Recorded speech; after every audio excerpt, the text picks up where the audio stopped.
அமலாக்கத்துறை சோதனைக்கு பயந்து நிதி ஆயோக் கூட்டத்திற்கு பங்கேற்க முதல்வர் ஸ்டாலின் டெல்லி சென்றார் என அதிமுக பொதுச் செயலாளர் இபிஎஸ் தெரிவித்துள்ளார்.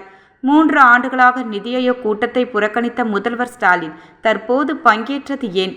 பிரதமர் மோடி தலைமையில் 3 ஆண்டுகளாக நடந்த நிதி ஆயோக் கூட்டத்தில் ஏன் பங்கேற்கவில்லை? மக்கள் பிரச்சினைகளுக்கு செல்லாமல் இப்போது சென்றார். அமலாக்கத்துறை சோதனைக்கு பயந்து நிதி ஆயோக் கூட்டத்திற்கு பங்கேற்க முதல்வர் ஸ்டாலின் டெல்லி சென்றார். முதல்வர் ஸ்டாலினின் கடமை தவறிவிட்டார். மக்கள் நலனின் அக்கறை இருந்திருந்தால் 3 ஆண்டுகள் நிதி ஆயோக் கூட்டத்தை புறக்கணிக்காமல் முதல்வர் ஸ்டாலின் பங்கேற்று இருப்பார். தமிழகத்தில் பல்வேறு துறையில் ஊழல் நடக்கிறது. எதிர்க்கட்சியாக இருந்தபோது மோடி ஸ்டாலின் கருப்பு பலூன் பறக்கவிட்டார்.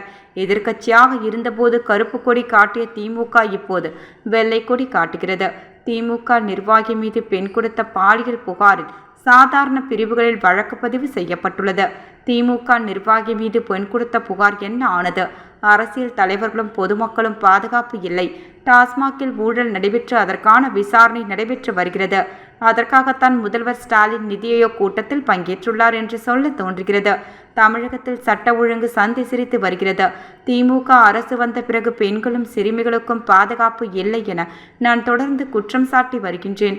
ஆனால் இதுவரை தரமான பாதுகாப்பு வழங்கப்படவில்லை என்று இபிஎஸ் கூறினார்.